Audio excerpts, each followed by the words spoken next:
another project into the workshop, and in this case it's a Softdash 300 TDI.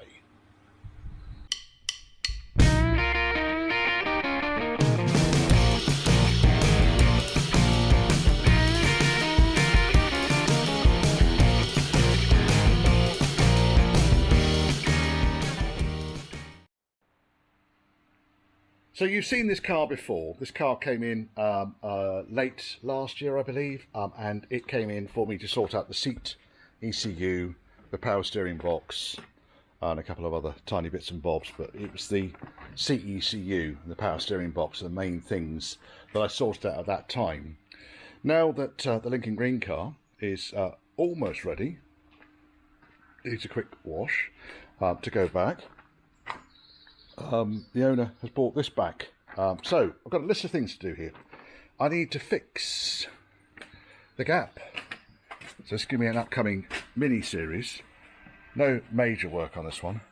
Fix the gap between the rear bumper and the lower tailgate. The rear bumper is actually twisted, so we'll pull that apart and find out why. The upper tailgate keeps popping open.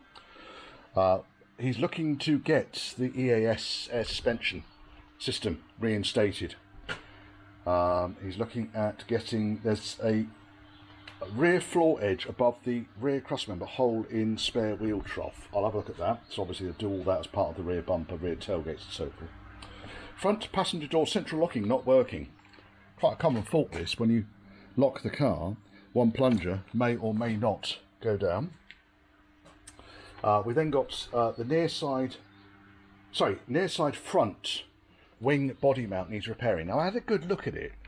It's got some of the original material is peeled away and it's rusty underneath, but it's not terminal. So I'm going to pull the front bumper off. We're going to see what's going on in there, because obviously with these Brooklands bumpers, they tend to hide an awful lot of the world as it is.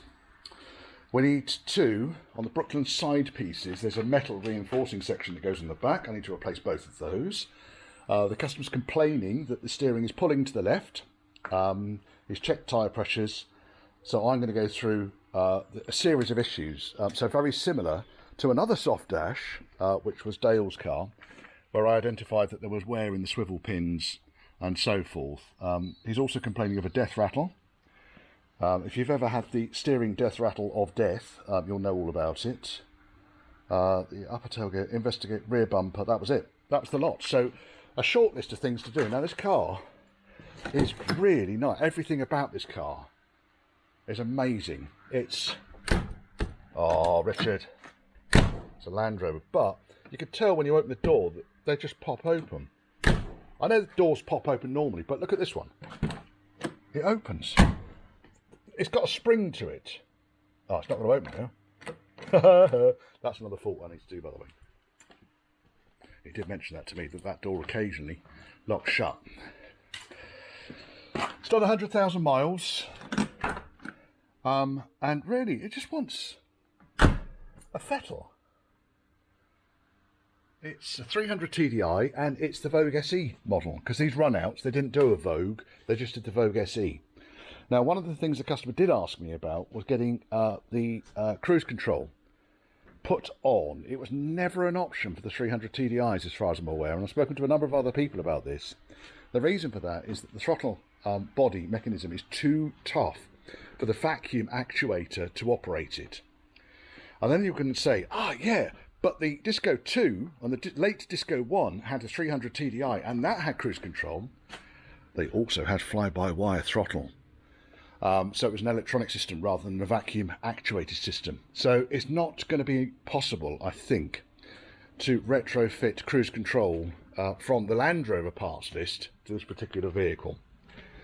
EAS is going to be an interesting one. I've got a set of bags, and apparently the reason that it got changed to springs, the customer has sent me, and I'll go through that as and when we decide what we're going to do. So I'm going to start by getting this front bumper off, I think. Brooklands front bumper. Never taken one off before. It's going to be a laugh, isn't it? Right, down to the floor. Brooklands bumper appears to be held on by the 4 fixings, 2 on each side, which hold the front spotlights, fog lights, whatever, onto the original bumper, which you can see directly above it. It's been chopped and changed around a little bit because it's got the Softdash crush cans on it. Then it's got these two fixings here, which I thought, oh, those should be two plastic pops. Nope, they're not. They are like a spider's foot pop rivets. So I think that they're going to have to just be drilled through in order to release them. I can't see any other way of getting those off. And then the last thing, of course, will be the two headlight washers need to come off from the inside. Now, the only slight sticking point is the wiring connector for the spotlights is not attached to the hole here where it would be normally. It's actually probably behind the headlight box, and here you can see split rubbers, and also you can see why a casual glance from an MOT tester might have thought, oh, that's rusty. Let's just stop being attacked by one of the wheels here. Come on, wheel, behave yourself. Again, it looks rusty, but I don't actually think it is. I'm going to get, well, I mean, the main reason for taking the Brooklyn spoiler off is to tidy this lot up, and here you can see that it's actually in pretty good order, but until we get this this mud trap off, we're not going to know for sure.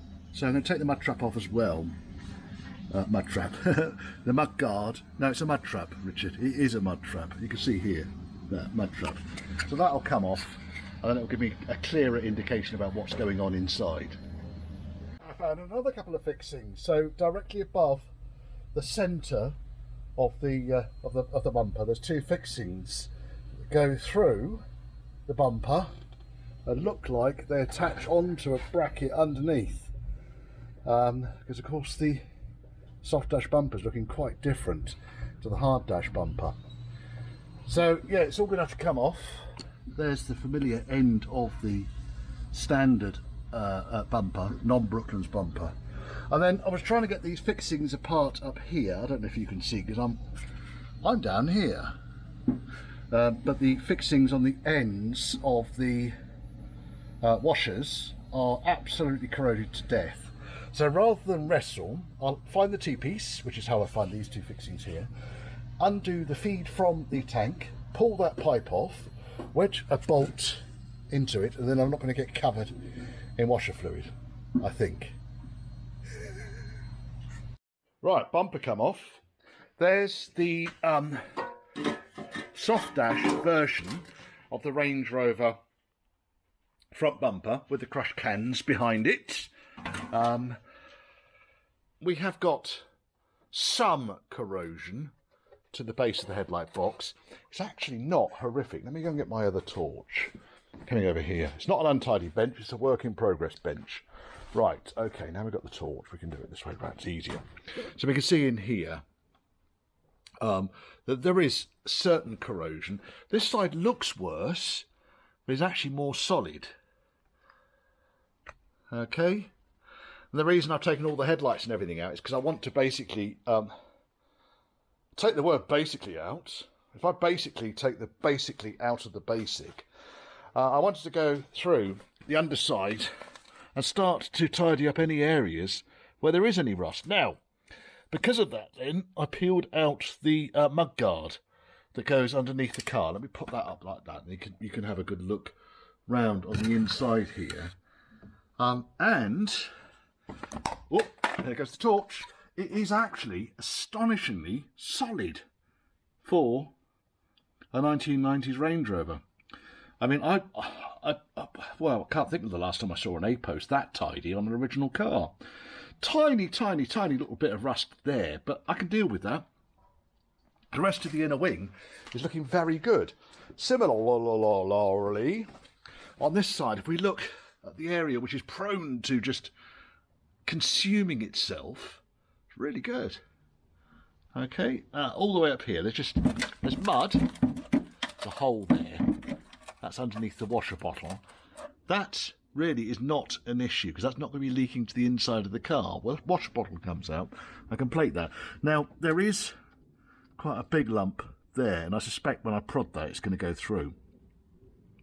So I'm going to double check with the customer, but realistically, at this point, to take this front outer wing off, it's going to make the repair of that front inner wing a million times easier.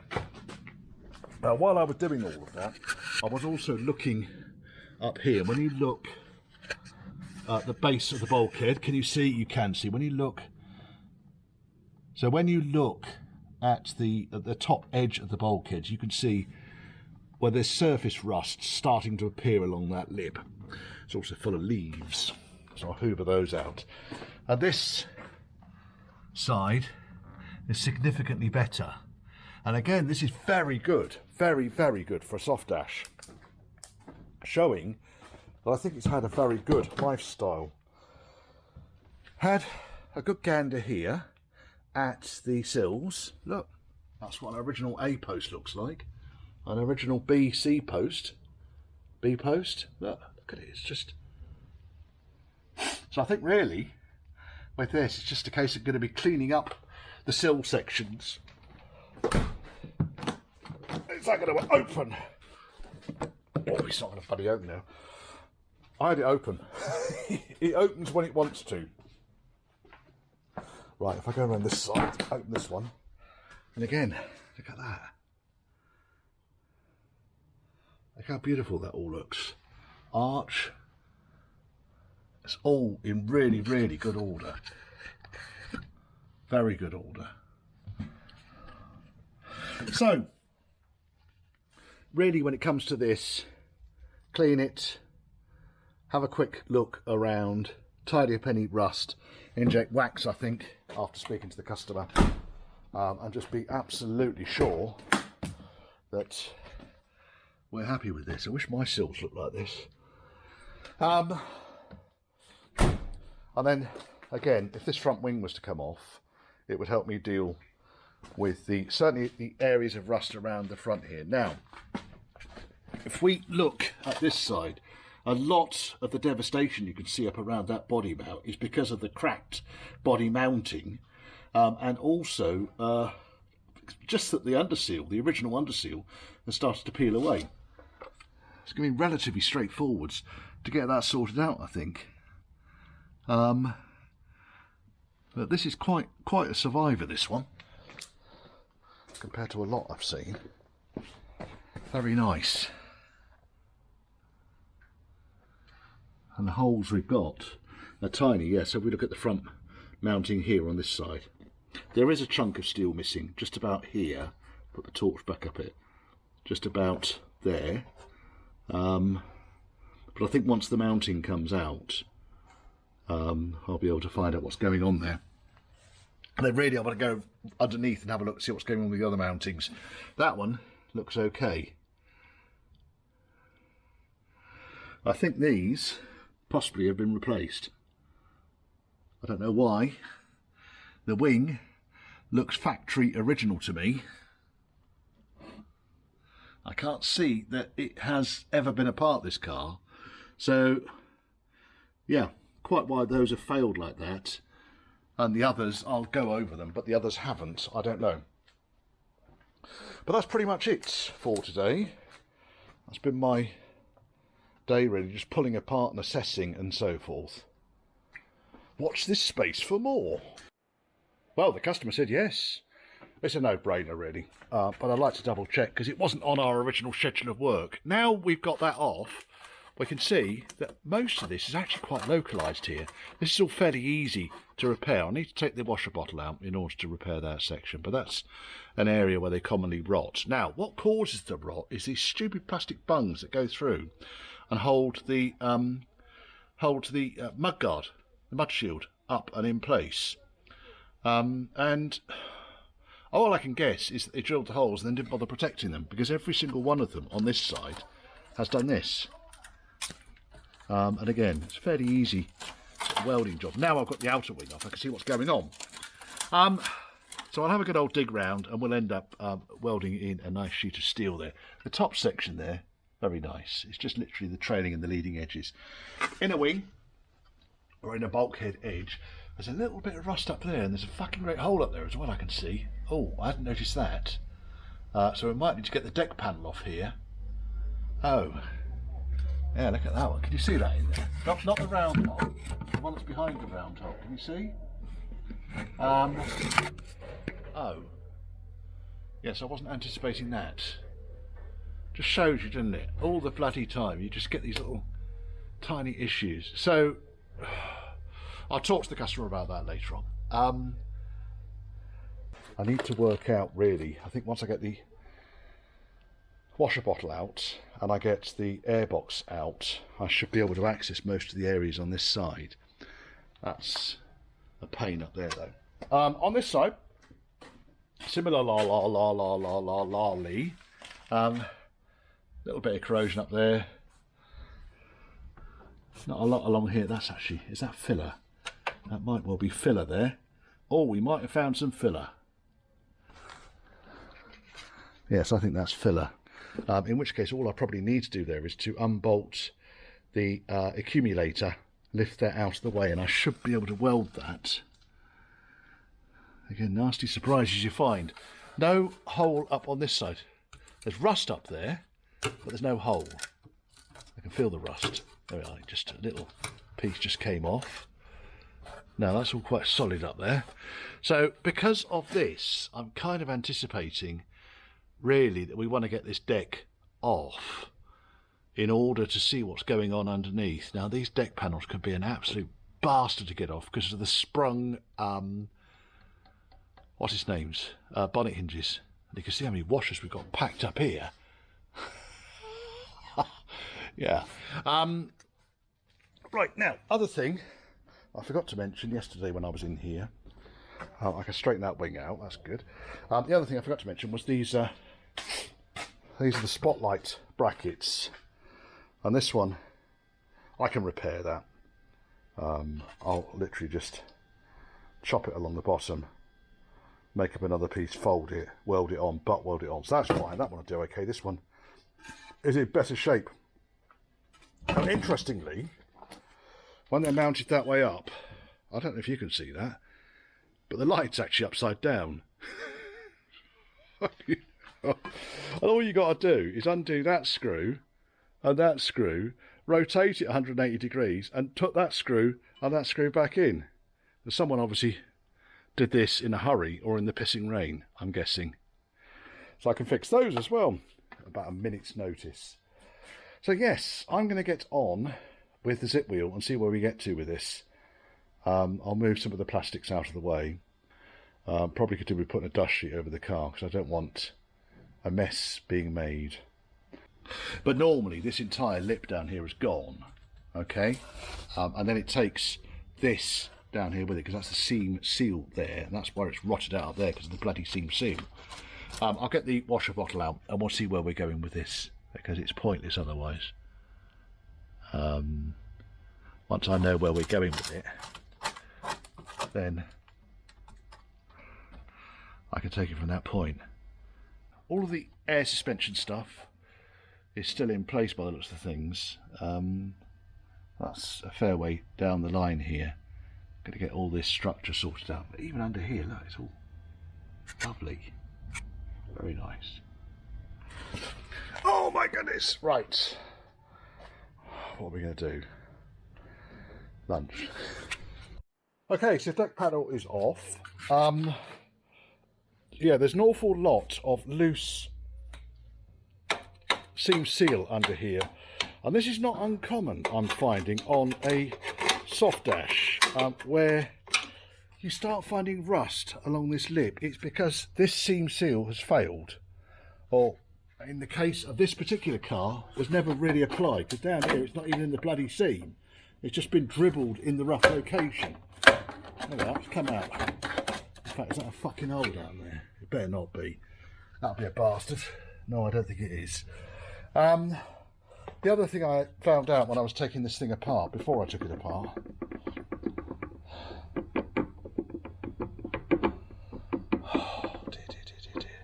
so I need to take the bonnet hinges off. They're actually not horrendous to take off. In fact, let me put you on the tripod and I'll show you how to get these sprung bonnet hinges off, because yeah, you will need to know that.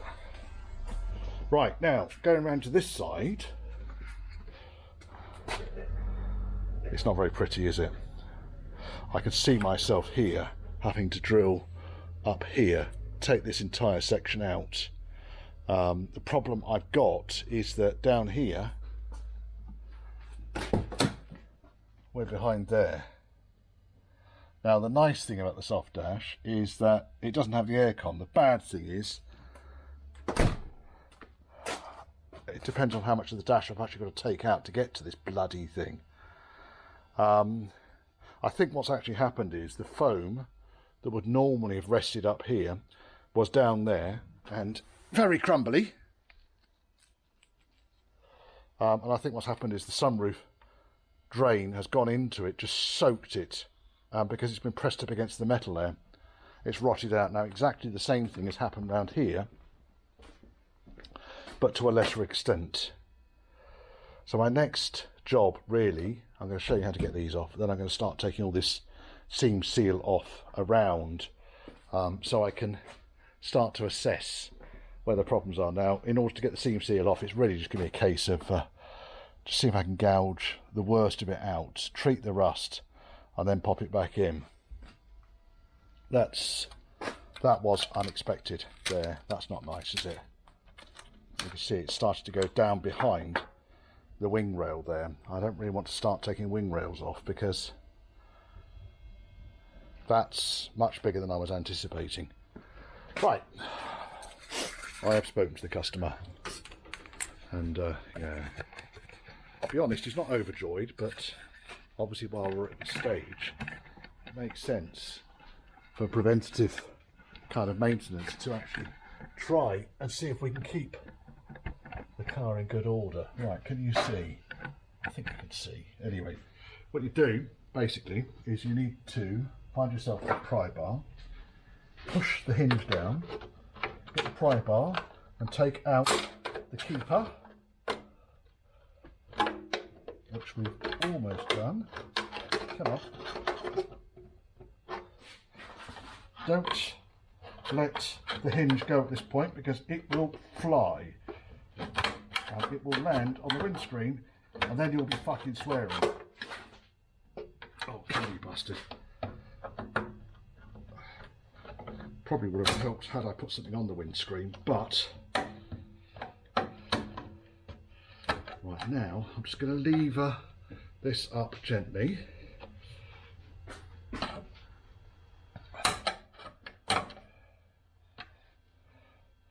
There we go. Now that's up. The tension is taken out of there. Now what I can do is I should be able to undo the clip at this end.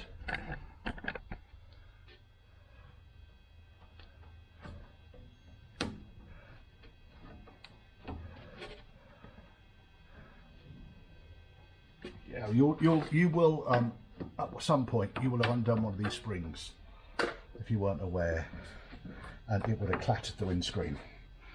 Right, now back over here where the spring goes into the side of the bulkhead, you just literally need to lift it out, and when you've lifted it out, then the tension is released from the spring and you can put the spring back, sorry, you can put the bonnet lever back down again and the spring's out.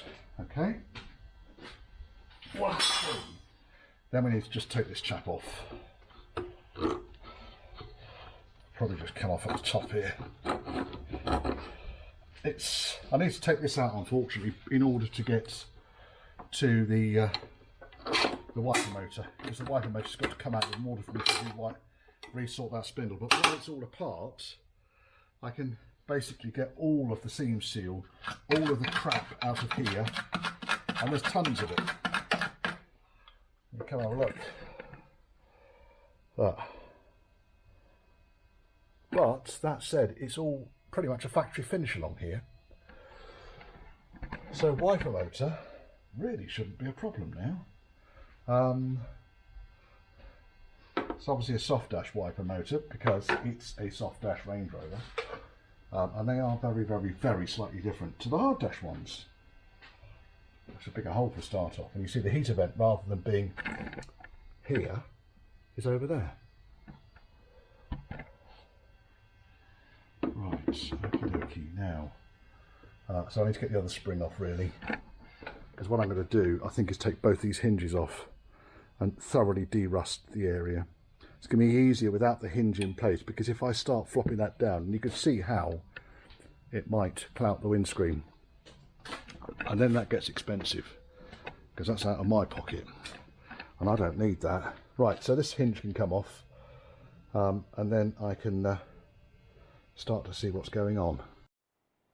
Well, it's out. Didn't have to do much other than undo the 5 screws around the outside, undo the earth screw, undo the 6th screw up there. Someone's obviously replaced the motor at some point in the past because they've had to take the connector and splice the original connector on it. Now, you will not get to the connector unless you go under the dash. Now, one of the nice things about Softdash is the ability to get under the dash by undoing a couple of turn screws, and then over there you can see the white connector for the wipers, and that's there.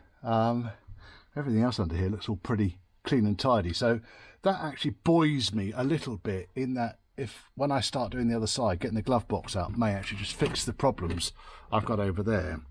Now let me just pop that turn screw back. That's in. Okie dokie. Right, so what have we actually found out from the wiper? Well,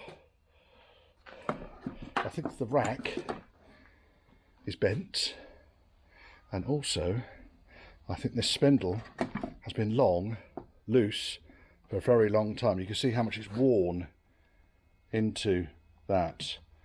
So fairly easy to get apart. Let's relocate to the bench. Go here. Clank, clank, clank, clank, clank, clank, clank, clank, clank, clank, clank, clank, clank. Make a little bit of space. Now, the wiper arms themselves are actually held on just by these 2 little clips here. Lift them up, pull them off. Is it going to come off without a kerfuffle? It should do. Lift it up, and there we are. And on the back, it's like that. So it's just like a locking C-clip.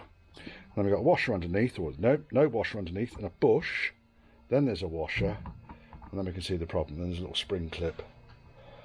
So now, having got that all off there, I can tidy that all up, weld it back together. What I'll do is I'll just pop the clips and everything back on so they stay there and I don't end up losing them. No, it's not going to stay on there because there's no resistance anymore, so I'll put it in the box with the other wiper bits. Really, I think what I'm going to need to do here is compare it against one of the other racks, tidy up this area, put some weld into it, but being sure that, oh, I can see why it's gone now, because the centre spindle has seized solid. It's basically been turning the whole thing and not the centre spindle. Well, that could be a fuck up, couldn't it? Let's see what the other side's like. So someone's replaced the motor, which had failed probably because that spindle had seized up solid. Like, I can't hold the outer housing and move the spindle. That's seized up solid. Oh.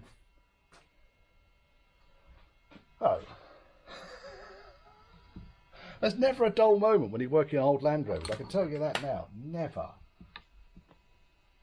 Just take this other clip off. This other clip. Just so this other spindle is also seized up. And this arm can come off. And then there's a washer. No, there's just the bush. I want to be careful of this lot. I don't want to lose these bushes.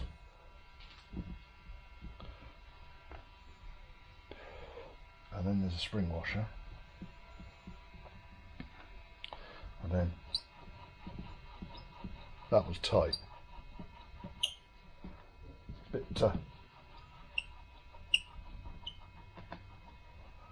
so this one's seized up solid, that one's tight. Oh goody. Right, what I'll do is I'll put a zip tie through this lot and just hold them all together. In fact, what I might do here, is it worth me taking this arm off here? No, probably just an extra job, isn't it? We don't need to take that off. We can work with this as it stands. We don't need to take the motor off.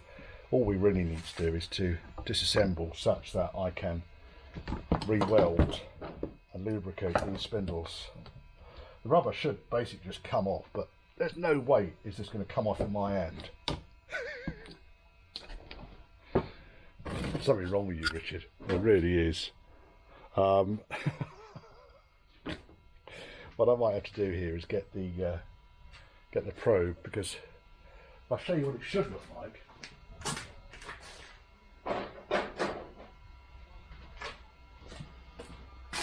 That bit there comes off like that, but I can see there's quite a lot of corrosion around the inside section there, so that's going to need to come back somewhat. That's flat blade really. Let me go and get my probe.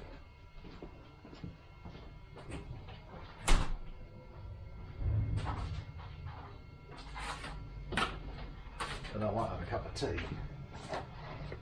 Right, let's just lobbed a load of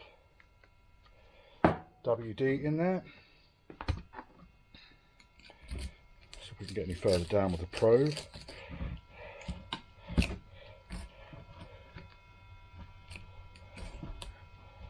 Starting to move. The problem is that the rust expands and then traps the rubber, is what often happens anyway. I can hear it crunching.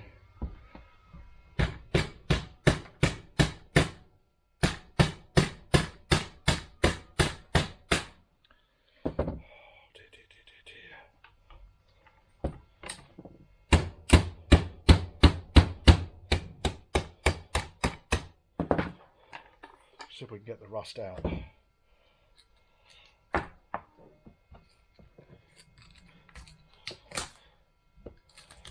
Lumps of it.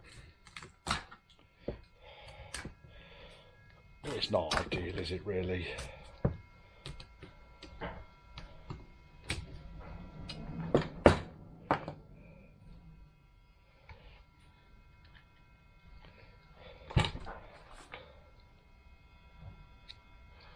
Just thinking about it. There it goes.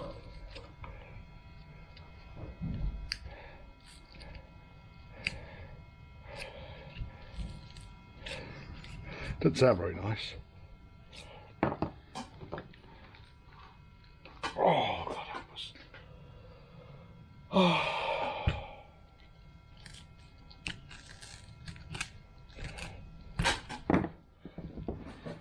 Good grief.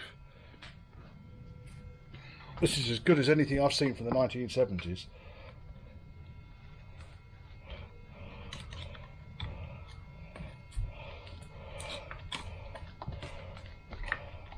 I should be able to save this rubber then. There we go.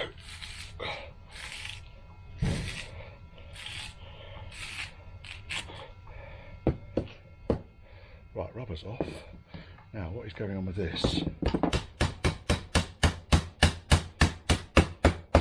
Knock all the loose rust off it.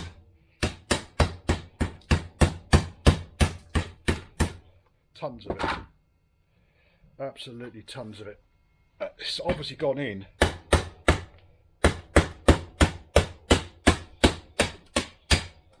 More or less.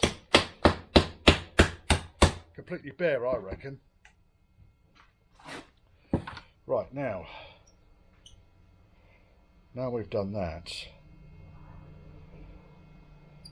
Stand a fighting chance. First and foremost, the rubber will go back on again. Although it's not a very snug fit anymore, is it? Because I've had to knock all that rust off.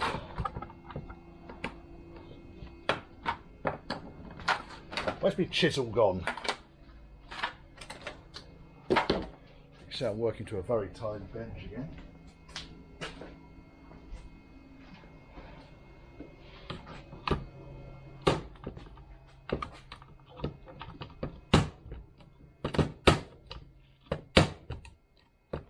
I want to make sure that when this thing will go back here again, this side's not going to suffer exactly the same fate. Because now would be the time to fix it, wouldn't it? Yes, Richard. Yes, it would.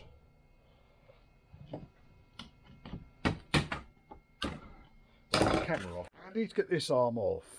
This one I can possibly lubricate up, but I'm inclined to get that one off as well and grease it up properly. So all you really do is just flap the big lug off the end there, and then you should be able to get the arm off the back of it. I'm going to go away and do that, but I'm having a coffee first. Yes, I think there. And then once we've got it all apart, we can decide what we're going to do with it.